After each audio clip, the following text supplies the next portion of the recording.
Bienvenidos a nuestro primer y único capítulo de este podcast titulado Tokonoma. Somos Alejandro Álvarez, Renato Oces y Camila Salvo, y en este episodio abordaremos el libro El elogio de la sombra, escrito por el autor japonés Junichiro Tanizaki.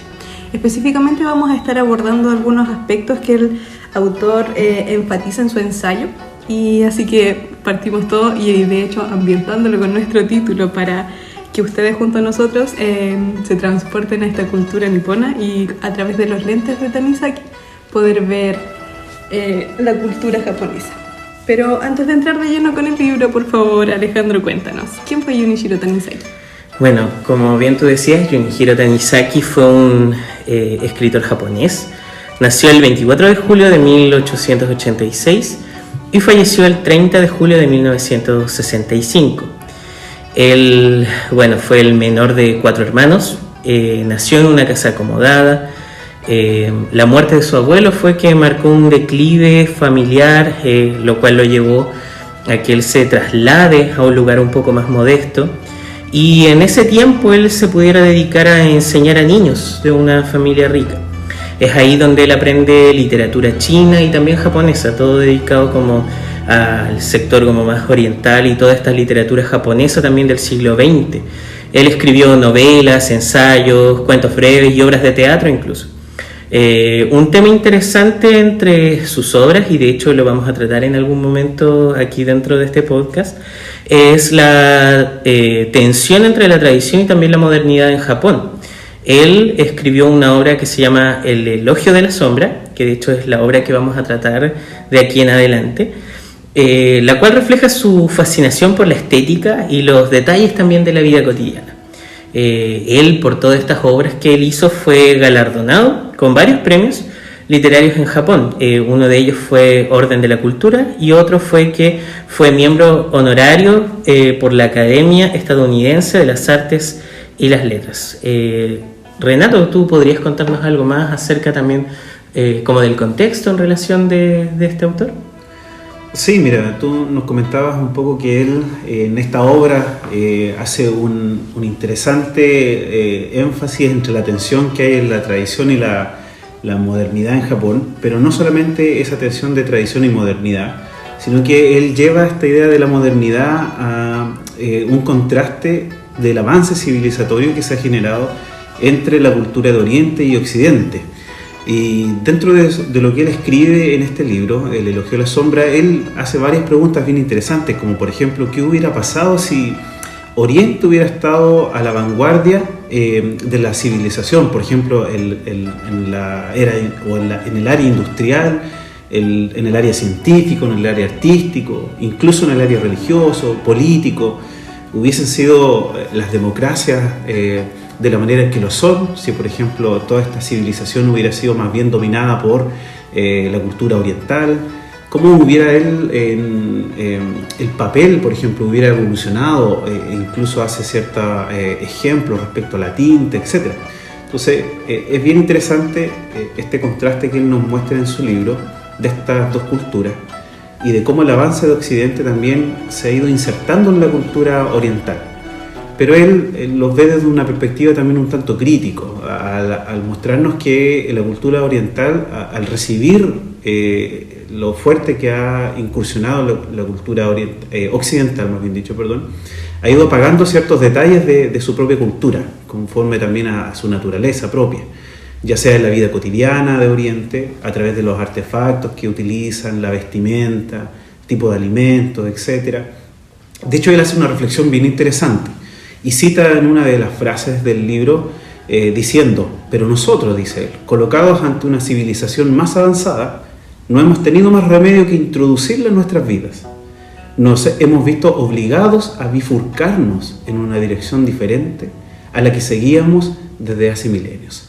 Entonces, plantea esta crítica respecto también a este contraste que se ha generado entre la civilización occidental y oriental. Y uno de los ejemplos que yo mencionaba delante y ahora que comento con un poco más de detalle es el ejemplo del uso del lápiz versus el pincel en lo que es la estilográfica, dice él. Si el inventor de la estilográfica hubiera sido japonés, no se hubiera dotado de su punta una plumilla metálica, como en el caso de nosotros, de nuestros lápices occidentales, dice. Y así también la producción del hanchi, que es el papel japonés que es especial para soportar la tinta que se usa en el oriente, la tinta china, etcétera, como ellos han desarrollado. Y nosotros tenemos un papel que soporta nuestras propias tintas de occidente. Si la cultura oriental hubiera sido la que hubiera llevado a la vanguardia de la civilización este tipo de artefactos, sin duda alguna el mundo hubiera sido distinto en ese sentido. Claro. Entonces es bien interesante lo que él plantea. Y así con muchas otras cosas, como el desarrollo de la escritura, la poesía, la literatura.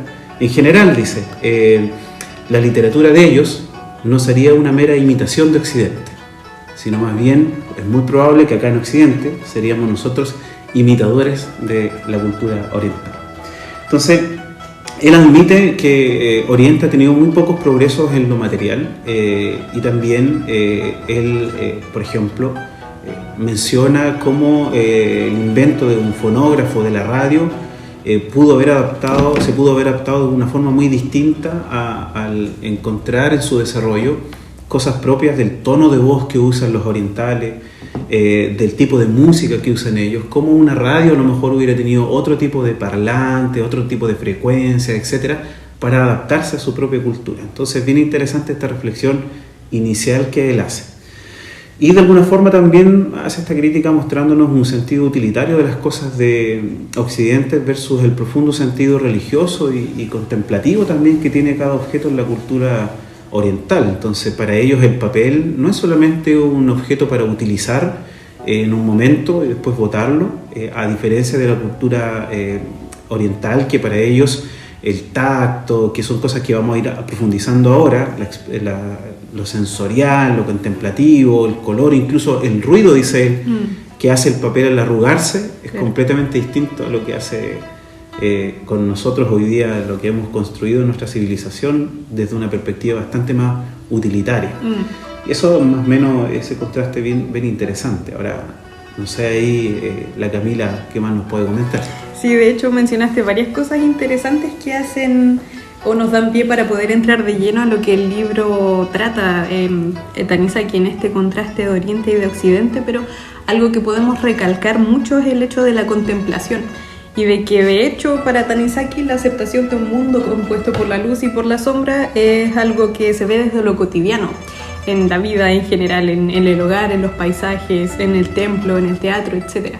Y de hecho el mismo propósito del título de nuestro podcast, Tokonoma, tiene que ver con eso, con el hecho de que para Tanizaki, para la cultura nipona, para los japoneses antiguos, el hecho de contemplar tenía que ver con algo de poder ver, por ejemplo, esta misma Tokonoma, que era una habitación un poco subida, un poco elevada, en la cual se ponían obras de arte, pero tenía este contraste de lo claro y lo oscuro, y se podía apreciar y podían ir viendo este contraste que hay desde la naturalidad de esa misma habitación, que podría llevarte a lugares más profundos, más contemplativos, no solamente como algo de la vista, sino como algo que refleja y expresa algo propio de tu cultura.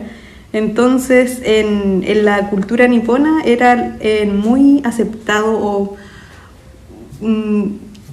aceptado la naturalidad de estos contrastes, y se apreciaba de esta manera lo tradicional y lo natural, ya que eran conceptos de los cuales Tanizaki contemplaba la vida. ¿Renato? Sí, justamente es un poco esta idea utilitaria que comentaba yo reciente, de Occidente. Para ellos esta idea de contemplación tiene que ver que cada objeto, cada acción que ellos hacen, cada artefacto que ellos tienen, no es solamente utilitario, sino que aprecian en esta contemplación, como bien tú comentas, lo que hay detrás de eso, lo que hay en un sentido también profundamente religioso de lo que enseña, de lo que ellos pueden aprender de esta idea. Entonces es bien interesante este concepto de contemplación que ellos viven en el día a día, en las cosas más cotidianas que hacen, o sea, desde ir al baño hasta la comida, los olores que perciben, los artefactos que usan para comer. Es súper interesante esto. Alejandro ahí algo más va a comentar. Sí, a propósito de esto mismo que estamos hablando, recordaba igual, claro, nosotros no estamos en esta cultura oriental, nosotros vivimos ahora en Occidente, siglo XXI, y es sumamente interesante a propósito de estos mismos artefactos que tenemos ahora acá a la mano, que son nuestros celulares, es interesante como el mismo contraste o distancia que nosotros tenemos como con esta misma obra literaria, porque nosotros tenemos Instagram y tanto en Instagram, Facebook, inclusive TikTok, hoy en día lo que se está usando es más el Reels, que no llama para nada a la contemplación, pues, sino todo lo contrario, a la instantaneidad. Entonces es como algo que tiene que durar aproximadamente 5 segundos, 15 segundos, si no llama tu atención, lo pasas y lo dejas de lado. Y se perdió con un me gusta y ya desapareció del mismo, de inclusive los mismos recuerdos, porque uno no recuerda, por ejemplo, los memes que vio el día de ayer, claro. No los recuerda. A no ser que sean bien épicos. A no ser que sean bien buenos, ¿cierto? Pero es interesante esa por un lado, esa meditación, esa contemplación, esa disciplina que tenían la misma cultura japonesa y oriental, en que se detenían, apreciaban las cosas que tenían a su alrededor y lograban apreciar distintos elementos que van más allá, como decía Renato, de lo instrumental y de cómo yo puedo usar esa cosa, sino apreciar igual también el concepto de belleza. Y de hecho, creo yo que es algo también que llama la relevancia la obra de Tanizaki, que es este elogio de la belleza, por así decirlo, también a lo antiguo, a lo tradicional, a lo que está en lo cotidiano, en este sentido en ellos, en su cultura japonesa, y lo contrapone con el concepto de belleza occidental. Ahí en su literatura él llama la atención de cómo hoy en día esta cultura occidental está más enfocada en la luminosidad, e incluso también en lo espectacular y no en lo cotidiano. Por ejemplo, esta misma cultura japonesa resaltaba lo sutil, lo delicado, las sombras, la oscuridad. Y resaltaba que esta belleza se encuentra finalmente en las imperfecciones y en la pátina del tiempo, en cómo pasa también el tiempo en estos mismos objetos, y eso lo vimos en la arquitectura, la cerámica que ellos comentaban, y es interesante nuevamente la valoración que ellos hacen respecto a estas cosas que van envejeciendo y cómo adquieren un carácter diferente con el mismo tiempo que pasa también en esos mismos instrumentos y en esos objetos. Yo creo que es muy diferente al concepto de belleza que tenemos hoy en día. Sí, de hecho sí. Algo que mencionabas era el hecho de que Tanizaki hacía esta observación, este contraste más que nada de Occidente y de Oriente con la luminosidad y con el brillo y con lo dorado, y en cambio ellos en Oriente algo dorado lo dejaban en la oscuridad para que sea el objeto de la apreciación y que no se pierda, sino que se le dé una contemplación y un valor mucho más alto. En cambio nosotros perdíamos eso porque enfocábamos tanto en los brillos y en las luces que el foco de la atención estaba dispersado en tantas cosas por esta carga de sobreexposición, que finalmente perdíamos el hecho de poder contemplar la belleza y apreciarla como tal. Recuerdo también mencionaba unas obras de teatro que se desarrollaron en la cultura japonesa, donde todo lo que tenía que ver con el maquillaje propio de los actores se veía resaltado por la oscuridad de la escenografía que ahí existía. Entonces ellos contemplan la belleza desde un sentido muy diferente a cómo lo vemos nosotros. Y eso es bien interesante. Y tú mencionabas algo, Alejandro, que tenía que ver con la pátina del tiempo, como resultado también de esto. Y eso para mí fue algo muy interesante. Yo al leer a Tanizaki veía también cómo la cultura japonesa le da valor al paso del tiempo a las cosas. No solamente el paso del tiempo es un mal necesario, digámoslo así, o inevitable, sino que ellos aprecian el paso del tiempo de los objetos, incluso como tú mencionabas, Camila, los objetos de brillante o los objetos de plata. Nosotros acá, ojalá brille todo lo más posible, lo lavamos, le pasamos escobillas de acero, qué sé yo. Ellos todo lo contrario, ellos aprecian el envejecimiento que el tiempo le va dando a las cosas, y eso le va otorgando un valor que para ellos es importante, es apreciable también al revisarlo. O sea, Los efectos del tiempo en los objetos a nosotros nos hacen hacer que las cosas carezcan de valor. Para ello, el paso del tiempo en los objetos permite que las cosas sean otorgadas de belleza y sean otorgadas de valor. Y eso es muy interesante igual en la lectura que uno desarrolla. De hecho, el paso del tiempo es apreciado en cuanto a lo que es su aporte y su riqueza. Y este mismo paso del tiempo para ellos no es algo que se puede producir de forma artificial o acelerada. Yo recuerdo también que él mencionaba que muchas personas han intentado hacer estos artefactos como losas o pocillos que ellos utilizan, por decirlo en un lenguaje más chileno, a veces intentar producir las vetas o la oscuridad que va dándole valor a algunos utensilios, pero que no es posible porque es de una manera artificial, entonces no es posible generar esto de la misma forma, no puede conseguirse de una manera artificial porque no es el envejecimiento en sí mismo lo que ellos valoran, sino es cómo el tiempo va pasando sobre estas cosas, y eso es bien interesante, sobre todo en nuestra cultura, donde el paso del tiempo va haciendo que las cosas pierdan valor. Y lo vemos, por ejemplo, en cómo valorizamos a las personas. Para nosotros los adultos mayores tienden a ser una carga. Claro. Para ellos, en su cultura, un adulto mayor es un hombre de sabiduría, a quien hay que escuchar, a quien hay que poner atención, de quien podemos sacar un valor para la vida presente. Para nosotros, nuestros abuelitos se tienen que ir a los asilos, Claro. tienen que encargarse de otras personas. Y no nos vemos el valor que puede haber en el paso del tiempo, no solamente en los objetos, sino que también en las personas en sí mismas, igualmente. Y de hecho se tiende a dar esta crítica que Tanizaki hace a la cultura, no solamente como algo de los objetos, sino que, como bien mencionabas, incluso las personas las tratamos como objetos de utilidad, sin poder extraer el valor o la riqueza que el aprendizaje de la otra te puede entregar o proporcionar, porque tenemos tan puesto en nuestra mente el hecho de que, no sé, pues que las cosas tienen que reducir y verse de tal forma. Por ejemplo, esta misma frase que uno dice así como que quiero ver mi reflejo, así como que tiene que quedar estupendamente brillante para que sea aceptado por nosotros.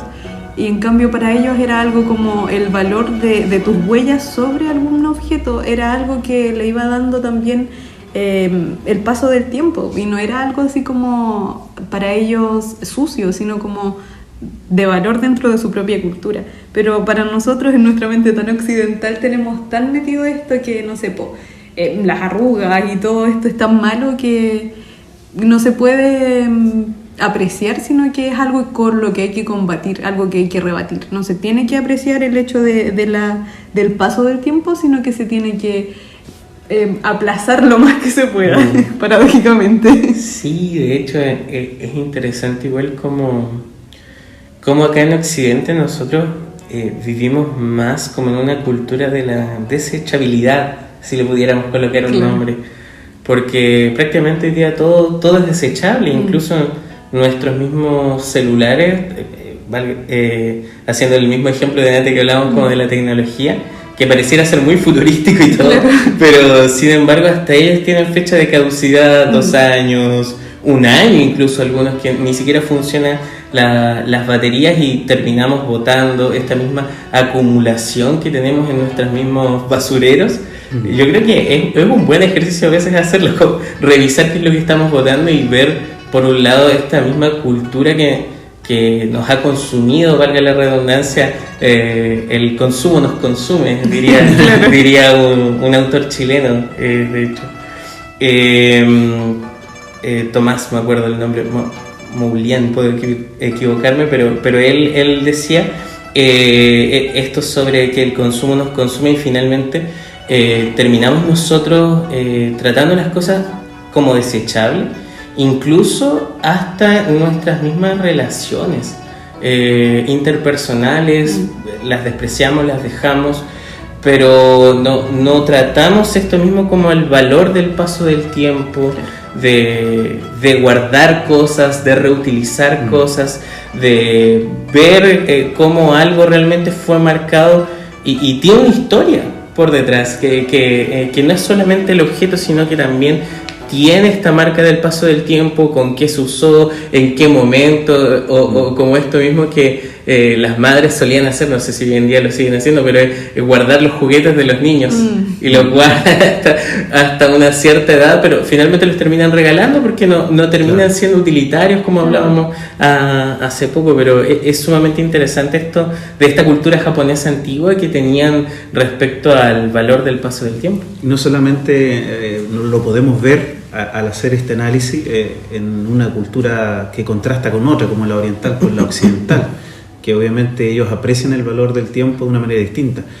A pesar de que estamos en nuestra cultura occidental, nosotros podemos ver en nuestros abuelos, nuestros padres, que ellos también tenían un aprecio del paso del tiempo distinto al que tiene nuestra propia cultura hoy día. Tú das un ejemplo bien interesante, Alejandro, que es los juguetes de los niños, por ejemplo, que eran traspasados de generación en generación, de alguna forma. Hoy día traspasarle los juguetes probablemente con los que yo me divertía cuando pequeño a mis hijos va a ser algo aburrido, porque ellos hoy día ya se divierten con algo completamente distinto y no necesariamente porque ha sido un provecho de la modernidad, sino más bien porque efectivamente hoy día el mundo es aún más utilitario y por otro lado también aún más desechable, como bien tú dices. Los juegos, una vez que yo los paso y completé el nivel, ya no sirven. Claro. Ya no son divertidos, hay que buscar otra. Entonces eso es bien interesante y eso nos lleva también a no solamente considerar el paso del tiempo, sino que las sensaciones que estas cosas nos van generando. Claro. ¿Qué nos puede decir tú, Camila, de eso?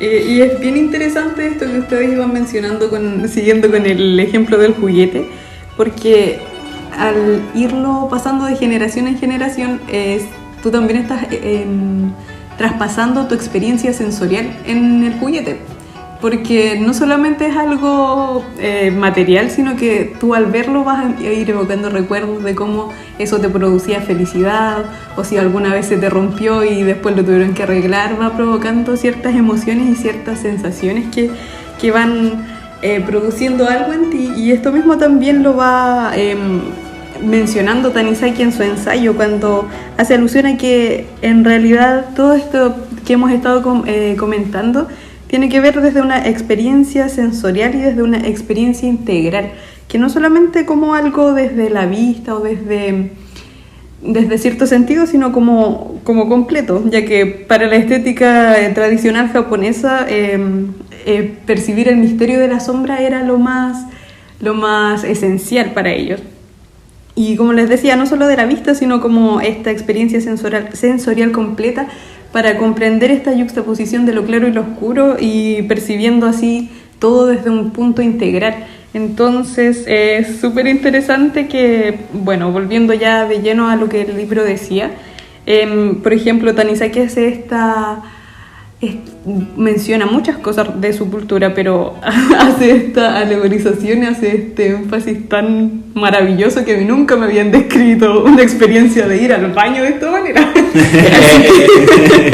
Así que yo voy a leer un poco de ese extracto que escribe el autor y dice: siempre que en algún monasterio de Kioto o de Nara me indican el camino de los retretes, construido a la manera de antaño, semioscuro y sin embargo de una limpieza meticulosa, experimento intensamente la extraordinaria calidad de la arquitectura japonesa. Un pabellón de té es un lugar encantador, lo admito, pero lo que sí está verdaderamente concebido para la paz del espíritu son los retretes del estilo japonés. Siempre apartados del edificio principal, están emplazados al abrigo de un bosquecillo de donde nos llega un olor a verdor y a musgo después de haber atravesado para llegar a una galería cubierta, agachado en la penumbra, bañado por la suave luz del shoji y absorto en las ensoñaciones al contemplar el espectáculo del jardín que se despliega desde la ventana, experimentas una emoción imposible de describir. Y ahí el autor sigue, es como de verdad una experiencia completa, como que te dan ganas de vivirla. Pero a través de esta misma explicación es que podemos comprender que para la cultura japonesa antigua, y lo que quiere resaltar aquí Tanizaki no es solamente el hecho de ir al baño como una experiencia única, sino como algo que demuestra la riqueza cultural, que te enseña que la apreciación es a través de todos los sentidos. ¿Sí, Renato? Sí, yo recuerdo mucho también esa descripción que él da de esta experiencia de poder ir al baño en estos baños de antiguos japoneses. Y recuerdo cuando él igual comienza su libro describiendo que él quiso construir su casa bajo esta idea antigua de las casas japonesas, y se encontró un poco chocando con la cultura occidental que estaba invadiendo ya la cultura oriental, o que ya la había invadido en un sentido de invasión. ¿Por qué razón? Porque él quería construir un baño que le permitiera recordar o tener aquellas experiencias sensoriales que obviamente eran parte de su cultura.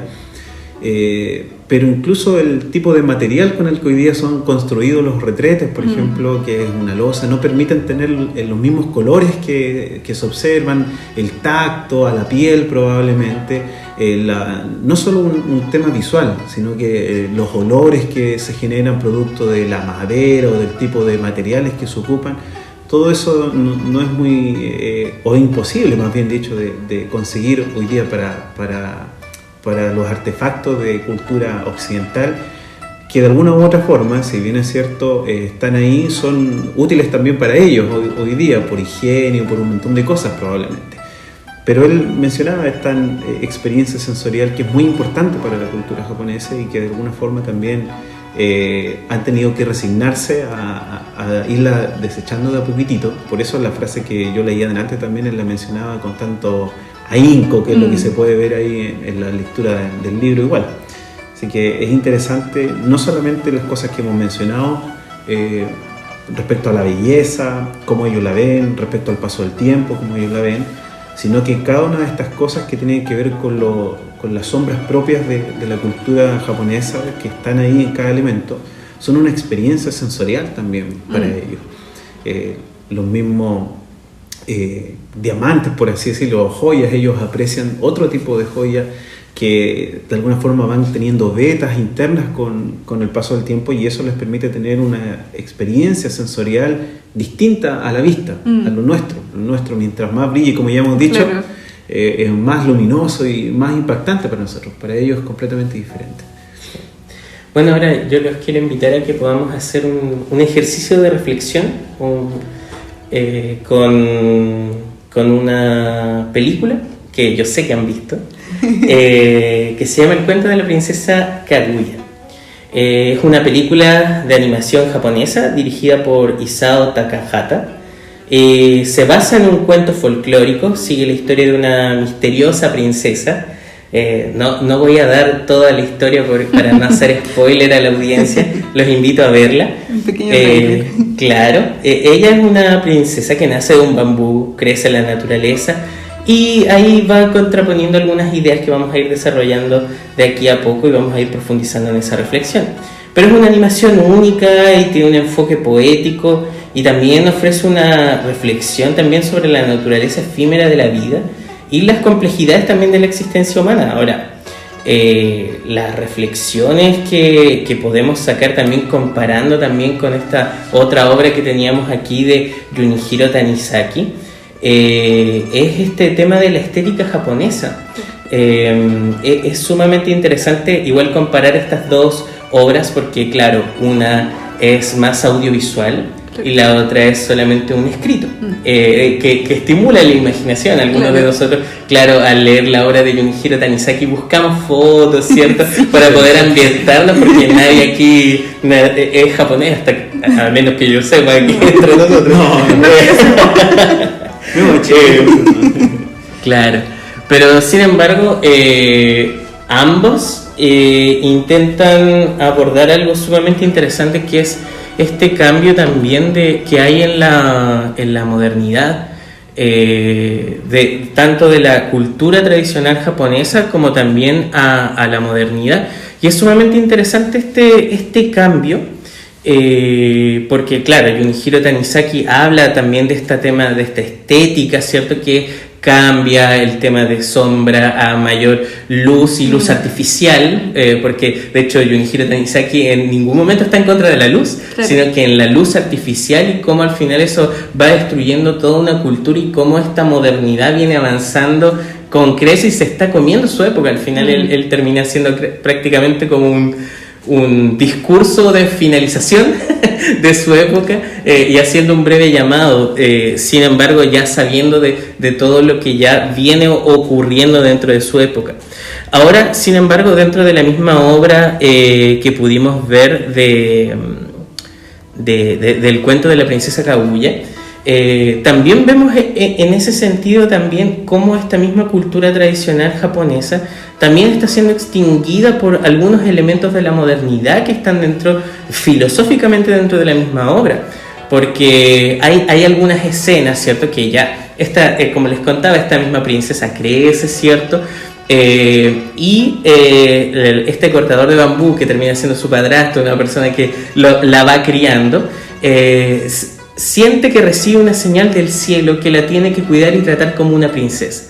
Pero la idea que él tiene de esta prosperidad va muy enfocada en la modernidad, en lo lujoso, en lo ostentoso. De hecho, él dice, no, ella merece un palacio, merece todas las riquezas que puedan haber y todo lo que conlleva también este estado acomodado. Le contrata a una persona para que pueda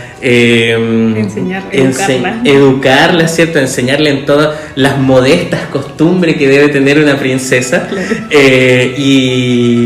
Y va finalmente trayendo todo este tema como de despojar de esta misma cultura a esta princesa y sacarla a un contexto en el cual ella siente cierta incomodidad.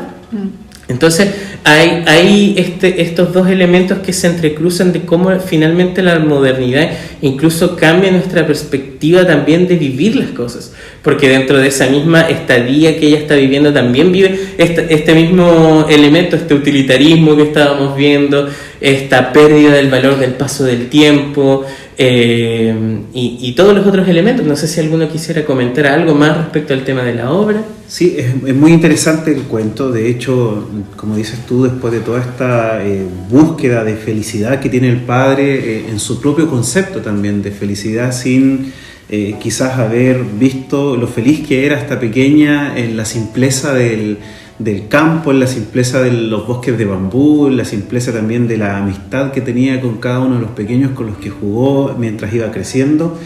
Al terminar todo este proceso, el padre de alguna forma en este conflicto con esta hija que no quiere esa vida, le dice: ¿qué hemos hecho para merecer esto? Y él dice: todo lo que hemos hecho ha sido para tu felicidad. Y hay una frase bien importante e interesante que ella le dice: la felicidad que desearon para mí fue difícil de soportar, dice. Entonces, ¿por qué? Porque de alguna forma fue puesta en un lugar que no era suyo propio, de donde ella nació, entre medio de los campos. Dice: sin darme cuenta, dice, recé a la luna para que me salvara. Entonces, y mi corazón gritó: no quiero estar aquí. Y bueno, ahí después viene un desenlace en donde termina volviendo a su lugar de origen, que no era de todas formas el campo de bambú, sino más bien la luna, o una especie de reino que había en la luna. Entonces, pero es bien interesante esta frase, dice: la felicidad que desearon para mí fue difícil de soportar. Yo creo que Tanizaki de alguna forma creo que acuñaría esta frase, me estoy arriesgando, porque él hace una reflexión bien profunda de cómo su cultura, su origen, todo lo que era apreciable por ellos en miles de años y cientos de años de cultura, por causa del utilitarismo, termina resultando ser una felicidad que para muchos de ellos es difícil de soportar también. O sea, él se vio en la construcción de su casa obligado a colocar artefactos que no eran propios de su cultura. Entonces él siente que de alguna forma la cultura occidental fue consumiendo o ha ido consumiendo la cultura oriental. Entonces es bien interesante este cuento, que también de alguna forma nos muestra todos estos elementos. Y tú también comentabas, Camila, en las conversaciones previas que teníamos de este podcast, el estilo de dibujo también que utiliza esta obra, que es bien interesante. No sé si nos puedes comentar algo ahí. Sí, respecto, o sea, antes de mencionar lo del dibujo, en esto que ustedes iban mencionando, también podemos hacer este contraste de que esta historia agridulce, como se le suele llamar, por el final que tiene y por cómo se va desarrollando la trama, también es un contraste de la forma en la que percibimos la historia en Occidente, porque para nosotros el final tiene que ser feliz, pero para ellos el final es algo completamente diferente. Entonces vamos viendo que a través de este propio elemento cultural podemos hacer estos contrastes que al final son un guiño bastante parecido de lo que dice una de otra, porque finalmente esta película también va ensalzando y ¿cómo se dice? Realzando como las glorias de la cultura japonesa antigua. Entonces lo abarca todo desde su filosofía, desde el sentido de cómo ellos ven la vida, y también en estos propios trazos del dibujo. No recuerdo cómo se llamaba el personaje que los iba haciendo, pero eran tan interesantes y tenían este dejo de ni siquiera estar como acabados. Entonces era todo haciendo alusión a la cultura japonesa antigua, desde el cuento hasta el uso metódico de cómo hicieron la película. Entonces era todo una alusión y un realce a esta cultura, brindándonos a nosotros desde una perspectiva ellos desde una perspectiva oriental, a nosotros que somos de Occidente, esta percepción de cómo es la cultura, o cómo era en realidad la cultura nipona, la cultura japonesa antigua.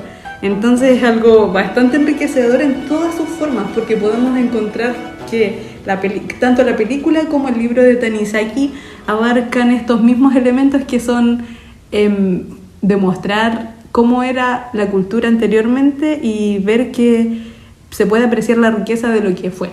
Entonces es algo sumamente interesante, y de hecho una de las escenas que me llamó mucho la atención de la película es cuando la princesa, después de esto mismo que tú mencionabas, Renato, o bueno, no recuerdo si lo mencionaste aquí o conversaciones previas, pero cuando la princesa ya está encerrada y no aguanta más, entonces hay una escena donde sale corriendo y desarma todo, y es como la parte más oscura, y de hecho está todo muy oscuro y la princesa sale corriendo y se ve de hecho con un dejo tenebroso, y es muy impresionante poder apreciar cómo pueden ir haciendo todo eso con el lápiz.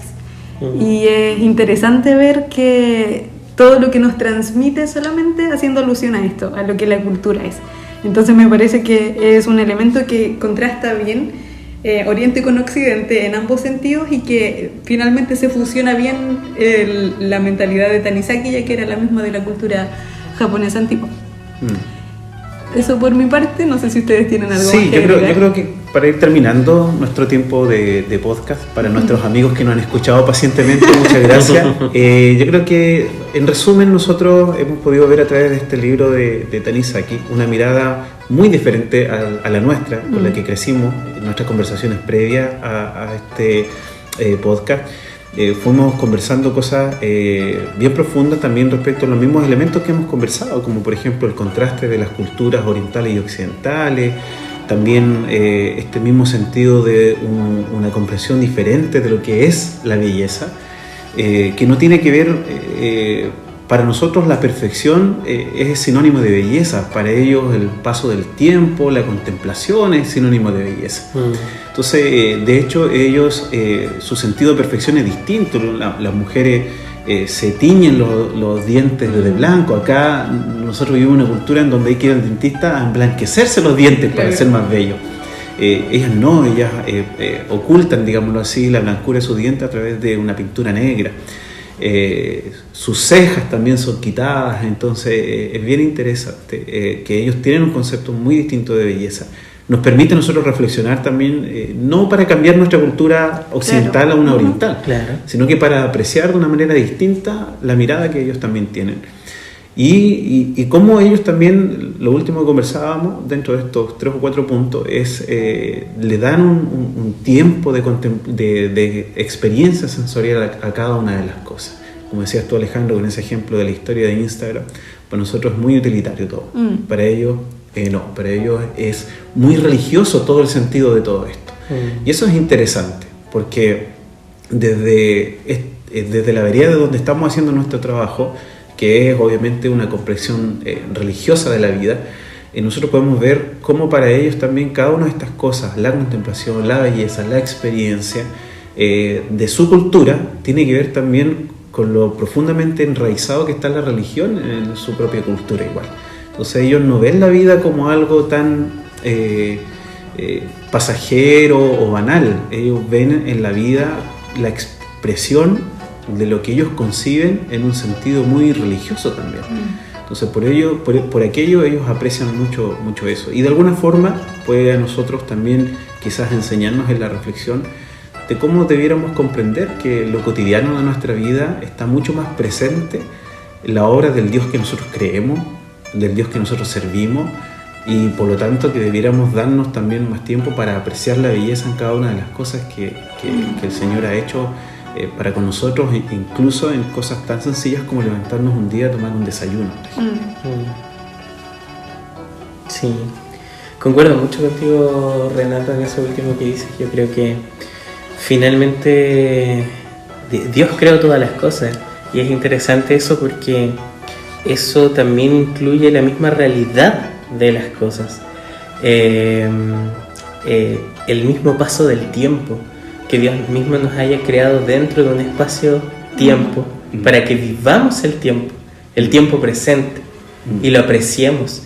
Creo que es sumamente interesante, porque Dios nunca nos llama a desechar lo que hoy día tenemos. Pensando en esta mirada como de los cielos nuevos y tierra nueva, y como que allá está y por lo mismo hacemos lo que queramos acá, eso nunca ha sido una idea cristiana, sino todo lo contrario, poder apreciar acá lo cotidiano y cómo también esto entrega destellos de esta misma vida con Dios. Y creo que es sumamente interesante poder pensar en eso, ver y también en nuestra misma experiencia con Dios poder apreciar la vida en general, la vida en familia, la vida compartiendo, la vida estando en lugares donde meramente vemos plantas afuera, árboles afuera, y poder observar también que Dios creó estos momentos no con un propósito funcional de que nosotros vayamos y cortemos eso, sino de apreciarlo, porque es sumamente interesante cuando volvemos al Génesis y vemos que Dios crea todas las cosas para deleitables a los ojos. Y es sumamente interesante. Nos lo hace con una funcionalidad como de utilitaria, de que ya, ok, entonces va solamente a tener sabor, sino que también le agrega olor, le agrega color, le agrega textura. Y eso es sumamente interesante de Dios, de cómo Él crea todas las cosas y cómo también en su gracia común la despliega también al mismo desarrollo de la vida hasta lo que hoy tenemos. Pero bueno, eso también sería ya para otro episodio, ¿cierto? Sí, sin embargo, dejamos invitados a todas las personas a que puedan leer el libro de Junichiro Tanizaki, El elogio de la sombra, puedan ver también la película El cuento de la princesa Kaguya, y también damos gracias por este tiempo de habernos escuchado. Nosotros estamos muy contentos de poder haber desarrollado y poder reflexionado junto con ustedes, y eso. No sé si alguien más quiere despedirse. Nos despedimos, ¿cierto? Nos despedimos. Así que estén muy bien. Saludos a quienes nos estén escuchando, claro, donde nos estén escuchando, a la hora que nos estén escuchando. Adiós.